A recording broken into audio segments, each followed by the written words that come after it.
Hello guys and welcome to Motorbeam. Today we are talking about the history of that bade tire wali bike. Yes, that first 150cc motorcycle in the sporty commuter segment, which actually started the sporty commuter segment, the Yamaha FZ with a 140 section tire. Quite nostalgic? Yeah, I know. Before we begin, subscribe to Motorbeam and don't forget to hit the bell icon.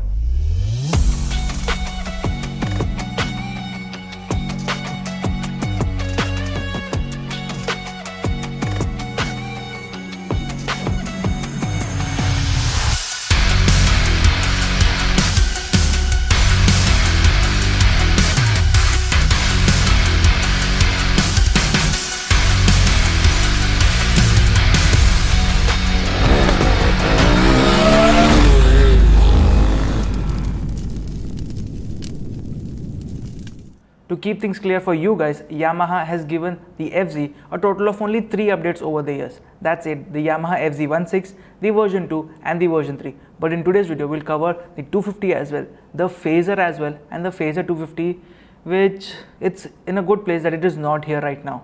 You know why. It was the year 2008 when Yamaha shook the market. You know, before that there were motorcycles like the Hero Honda CBZ and Hero Honda Hunk. Then there were motorcycles from Yamaha, there were the Crux and everything, which had that soul. Yamaha launched the FZ in 2008 and it went crazy all over the place because it was the bade tire wali bike. This motorcycle, the first motorcycle in the 150cc segment, had a 140 section tire and everyone went mad over it.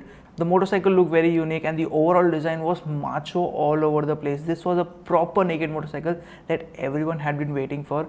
At that time, this motorcycle was launched at the price of just 65,000 rupees. Yes, and if you add the taxes, it was not more than 72,000 on road. You see the prices today, it's more than double. But at that time, this motorcycle had a 153cc motor producing 14 PS of power and 13.6 Nm of torque.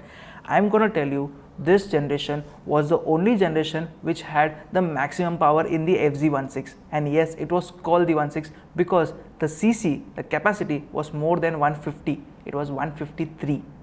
The body line was very strong. It had a 12-liter fuel tank which had muscular design all over, and then there was a muscular person right along with it, none other than John Abraham.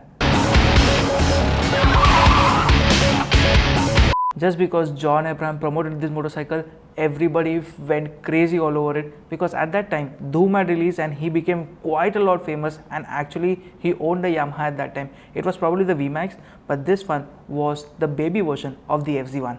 What made this motorcycle stand out is not only the thicker tires both at the front and the rear, as well as the thicker suspension. So yes, it had a 41mm telescopic fork which is continued even till today, and it had a monocross suspension, basically a monoshock.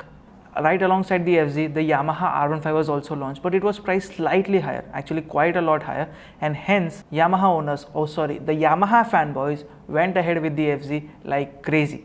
Within a year's time, in 2009, Yamaha launched an update to the FZ. Basically, this was not an update, just another motorcycle alongside the FZ, and it was nothing else, the FZS. Well, this one had basic 2 changes to the motorcycle. Rest everything was exactly the same. The changes were that it got dual tone colors and a small visor right next to the meter, and that's about it. Each and every mechanical was similar, and for that matter, within a month's time, Yamaha launched one more motorcycle, the Yamaha Phaser. When you get the Phaser name, well, people who knew Yamaha from quite some time knew there was a Phaser which was the 125, and that was a completely different motorcycle altogether. But just to use that name all over again, just the way Yamaha has used the RX with the Salutio RX, which is not that great, for the Phaser it was quite decent because it was the same FZ all over again, but again it got a bikini fairing with a dual headlight setup, and it actually looked very interesting. The FZ was priced at 65,000, the FZS was at 67,000, but the Phaser was quite a lot costly at 72,000 rupees. The price difference was more than 7,000 rupees, and when you compare the on-road price, it was almost 10,000 rupees more. Just for the bikini fairing, well, quite a few people bought it. This was the story up till 2009, and in 2010, Yamaha marked a milestone. The FZ was a hot selling motorcycle and they were able to sell almost 1 lakh units of it within a span of 2 years. Well, that is a good number for a 150cc motorcycle, and to celebrate that, they launched special edition colors for the FZ and a midnight black and gold for the FZS as well as the Phaser. I actually love that color because only of the golden rims. So all these colors and motorcycles were kept on sale. A special edition was a little higher, but up till 2012 things were going pretty fine and sales started dropping a little. But Yamaha R15 was picking up because of the sportier nature of that motorcycle. And to keep things interesting, Yamaha launched the Daytona kits for the FZ as well as the R15, and that is when everybody started picking up the motorcycle, because at that time modification was not legal as such or illegal, but Yamaha as a company was offering performance exhaust, performance disc brakes and a lot more to make your FZ a proper canvas to play upon. It was not just this. The performance upgrades were actually so good that even people from Bangalore were offering different kind of upgrades, and they were very potent because there were changes to the power figures and it went almost up to 16 bhp for a stock FZ with just the exhaust. Well, 2 bhp gain is quite a lot. 2013 they reached another milestone, and to celebrate that again they launched new colors again. Yamaha FZ SFI in new battle green color. In 2014, things changed quite a lot because we saw a FZ which costed rupees 3 lakhs. What? Yes, this motorcycle was an electric FZ and it could reach the top speed of 100 km per hour, but it could hit the 0 to 60 mark within 4 seconds. This was a very quick motorcycle and it was made by Torque Motors. It looked quite different and it had that special green color. Not just that, in 2014, the arch nemesis of the Yamaha FZ came into existence. Suzuki launched the Gixxer in January, and as a response, in 2014 Auto Expo, Yamaha displayed an updated version of the FZ, and that was nothing else, the FZ version 2.0. Well, they didn't launch it immediately, but they did showcase that they were ready for competition. Truly speaking, they were not. Until now, this category was not touched or not competed up to the mark, but Suzuki Gixxer gave an answer. Are you not entertained? Are you not entertained? And to answer back, Yamaha started rigorously testing the FZ, and we could see a lot of spy shots of the version 2 all over the place. They launched this motorcycle in June, but this was the time when all the Yamaha fanboys were disappointed.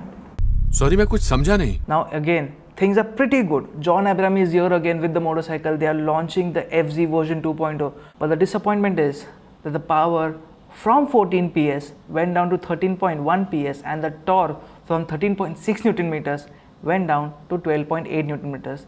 The bike got a little heavy. It got new angular design all over the place, but it was not the most powerful motorcycle in its segment anymore, because Suzuki still had that answer and they were keeping up the pace. But because Yamaha fanboys are crazy, sales were not dropped at all. And to be very honest, they still had another milestone hitting within a year. With this update, the FI became standard and there was a lot of heat between the Honda fanboys and the Yamaha fanboys, and specifically we made a video where I was the Honda fanboy fighting against Advait in the video right over here. Check it out. Giving a perspective all over again, yes, at that time the Honda Hornet was also here, the Suzuki Gixxer was also here, the FZ was also here, but the arch nemesis of the FZ was nothing else but the Suzuki Gixxer. Hornet थोड़ा दूर था. अरे ये time पे Hornet नहीं था, ये time पे Honda Hornet was not that. We shot the video a little later, but at that time the actual competition to the FZ was a Trigger, the CB Trigger, and from TVS it was the Apache 160. We did do a comparison between the 4 motorcycles, the FZ versus Gixxer versus Trigger versus the Apache 160, and for us the winner, well, you decide with the photos itself. I do the same thing I told you that I never would. Told you I changed. The launch was in mid 2014, and by 2014 end there were new colors coming for the old FZ.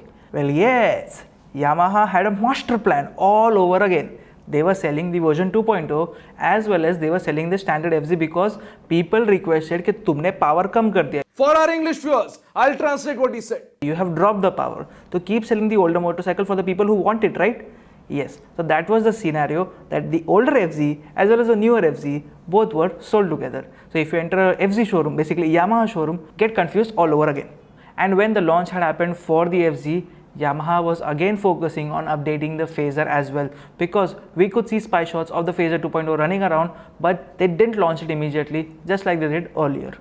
It was at the end of 2014 when they launched the Phaser 2.0 as well. Everything coming from the FZ version 2.0, but just a semi-fairing or a bikini fairing slapped along. At this time, the FZ version 2.0 looked a little different, looked a little sharper. Same was the case for the Phaser version 2.0 to look a little sharper, and the bikini fairing was slightly longer, which looked actually nice. Everyone actually liked the newer design of the Phaser because it looked proportionate all over again, but the only problem was the same lower tune of the engine and a softer supple suspension all over again, which was not as sporty because this motorcycle was a little bit focused towards long distance riding. In 2015, we did compare this motorcycle, the Phaser version 2.0, because it again had an arch nemesis, and that was nothing else but the Gixxer SF.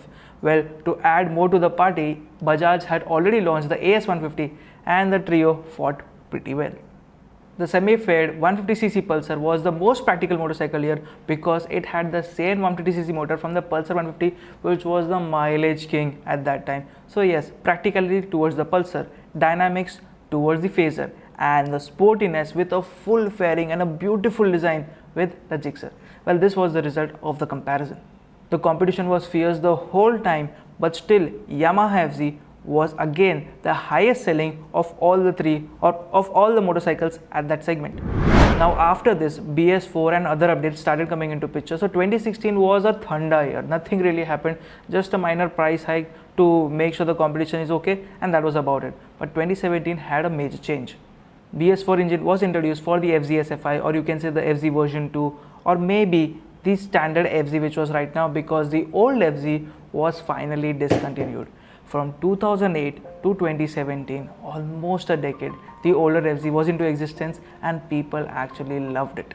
Now एक जाता है तो दूसरा आने की जरूरत है. For our English viewers, There is place for one more, right? Since the Yamaha FZ16 took a very good farewell, to support that, Yamaha launched a brand new motorcycle, and this was the first time the Japanese manufacturer launched a made in India 250cc motorcycle, the Yamaha FZ25. So with the FZ SFI, the FZ25 was also here. The Yamaha FZ25 was nothing but a 250cc motorcycle producing 20.9 PS of power and 20 Nm of torque. Well, the numbers don't seem as interesting, but this was a torque loaded motorcycle launched at a price of 1.19 lakhs rupees only. That is a very good introductory price, but that's not about it, because this was a proper replacement for the FZ16, hence the name FZ25 came into existence. What made this motorcycle stand out is that it got dual disc both at the front and the rear, and this was the first FZ to get dual disc all around, plus LEDs at the headlight as well as the tail light. The indicators are still not LEDs, we know that, right? Up till now, all the FZs had only a 12-liter fuel tank, but for this you got a 14-liter fuel tank, and although it's a 250, it will have a little less mileage, but would still return 34 to 37 km per liter, which is an impressive number for a 250. It could reach the 0 to 100 mark within 9 seconds, and yes, it could hit a top speed of 135 km per hour, which is pretty decent for a naked motorcycle. At that time, it was the only naked 250cc motorcycle, and yes, Yamaha played a very big risk, but it was actually worth it. Right after the launch, the focus from the 150 switched to the 250 because newer, bigger motorcycles were coming in, and at that time we got to ride it in Goa, and I actually enjoyed it all over the place, because in Goa, at each and every speed breaker I was popping wheelies because this motorcycle was torque loaded like crazy. The low end torque was so beautiful and the mid range was the strongest. I had never experienced a Yamaha this smooth. I had never experienced such a Yamaha before, which was smooth as well as torquey in the low end, because Yamaha R15 was there, which had excitement all over the top end. This was completely different. In the mid 2017, Phaser 25 was also spotted, but it looked a little weird because of the headlight being a little different. It was nothing but the same headlight, but the fairing put on like a Lego onto it. Everyone was not impressed, and they started calling the Phaser 25 the ugly 25. Now imagine this. This is the face of the FZ25, and I do this. Good looking, na? That was the case. There were two DRLs coming right over here, and it looked very weird. So in 2017 August, they launched the the Phaser 25 at the price of 1.28 lakhs. Well, the price was quite justified because everything was the same. The headlight was a little weird, the face was a little, actually quite weird, but the fairing was very nice because it got a full fairing, and at this time this was the answer that Yamaha can also make a full fairing comfortable to a motorcycle. But the problem was nobody actually accepted this as a very good motorcycle. The heart of the matter, the hardware, everything was coming from the FZ25. Just the fairing, not even the fairing, just the face was not good. क्या problem है मेरे अंदर? मेरे लंबे लंबे दांत हैं, लंबे लंबे नाखून. The first generation of the FZ, the FZ16 and the Phaser got an analog digital instrument cluster which looked quite nice. For the version 2 update, a digital meter came into picture, but for the FZ25, the meter was slightly different, although completely digital all around. In the 2018 Auto Expo, Yamaha showcased new colors for the FZ, but there were no changes to the mechanicals at all. So the FZ SFI, or you can say the version 2, was similar with new colors, but there was a major price hike of up to 81,000 rupees. During this time, everyone said that Yamaha might launch a powerful version of the FZ since they had the capacity, but they could not do so. At the same time again, Yamaha launched the FZ25 in Brazil. Okay, get this point, in Brazil with 0.6 more bhp, with 0.6 more Newton meters of torque, and he has dual channel ABS as standard.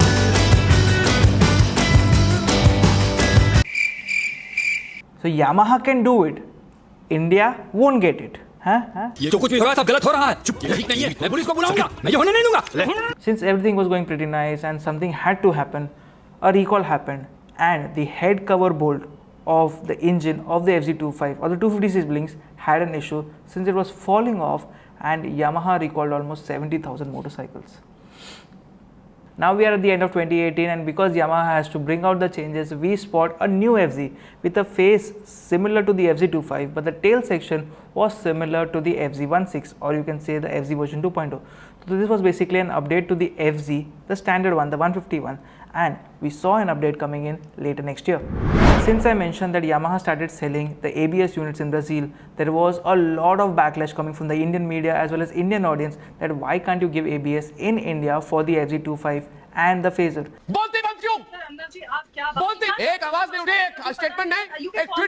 And even during that time, the mandate for ABS started coming into picture, and it became mandatory for manufacturers to start giving ABS as standard if a motorcycle is more than 150cc.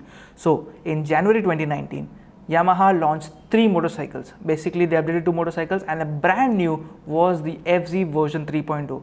This one came standard with a single channel ABS. The face was updated majorly, which looked very similar to the FZ25, while the tank design became a lot more smoother, but the bulk was still around. The FZ version 3 was launched at the price of 93,000 rupees, and the FZ25 and the Phaser 25 got dual channel ABS as standard. They were launched again at the price of 1,33,000 and 1,43,000 ex-showroom, which was quite the sum. What people actually appreciated was that even after the update which has come into picture, the power has not dropped this time. So 13.1 PS stays the same, 12.8 Newton meters stays the same. Design becomes a little bulky, a little different, it becomes a little more commuterish.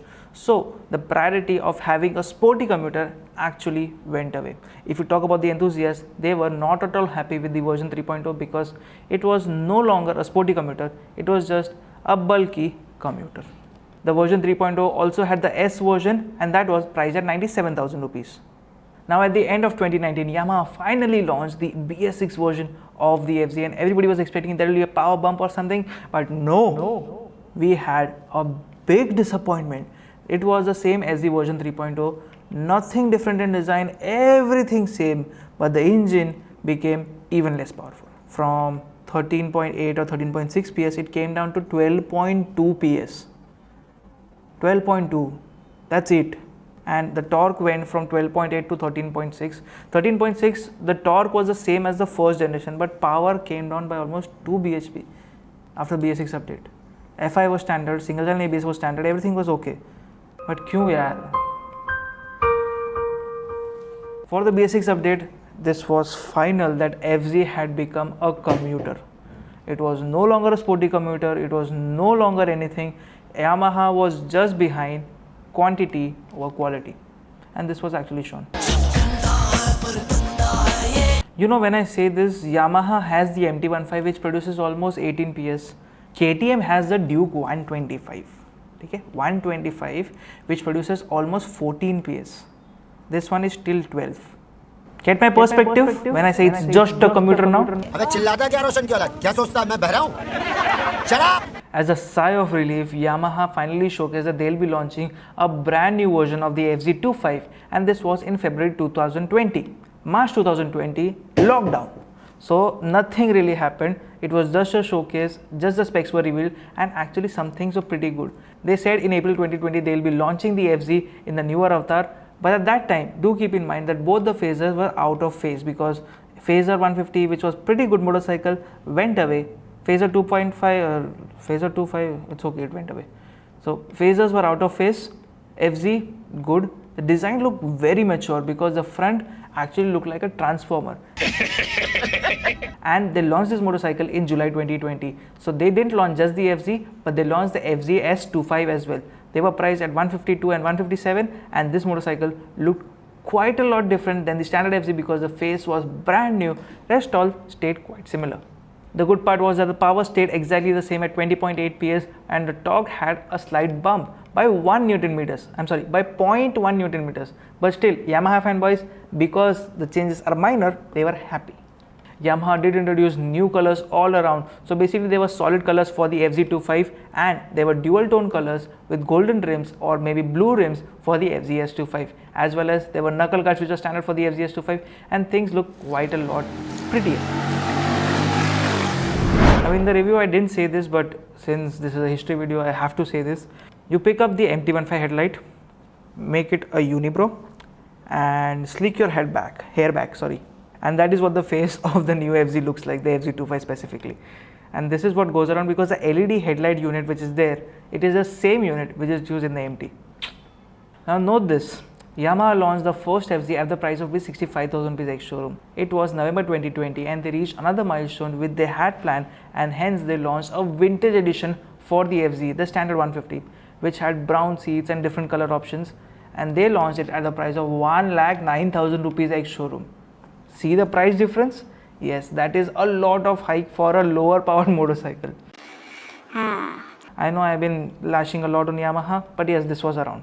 But at that time, Yamaha got us very interested because they patented the name Yamaha FZX in December 2020. So everybody was expecting an adventure motorcycle based out of the FZ called the FZX, and they launched it right now. Everybody has an idea about it. But what was pretty crazy is that a different motorcycle in the FZ lineup coming all over again. It was just the patent which was registered, but things were pretty crazy. But at that time, we got to experience the FZ25, and me and Gandhar fought a lot, and we were crazy because we are proper fanboys, and you can find the link right here. Right after we completed our fanboy, we got to see the specs of the FZX, and things were very clear that this was just the FZ with probably a long travel suspension or something crazy. Now you guys tell me, do you think that is the FZX worthy, or should Yamaha have launched a performance variant or a more powerful variant of the FZ and you would have bought it? Let me know in the comments below.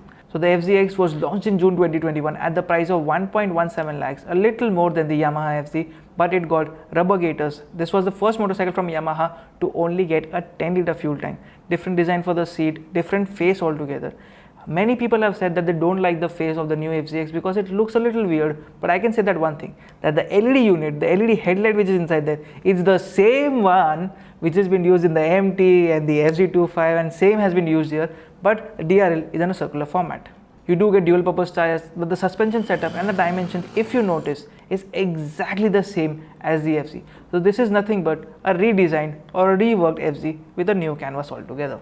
There is a brand new feature on the FZX which I like quite a lot, and that is the Bluetooth connectivity with a brand new digital cluster, and looks quite interesting. Now this cluster is quite big, has a good tachometer and everything, but that is the only interesting thing that I want to look forward with the FZ. On this note, we complete the history of the Yamaha FZ. So if you own, or if any of your friends own a Yamaha FZ of the older versions too, let me know what has been your experience in the comment section below. I'll see you guys in the next one.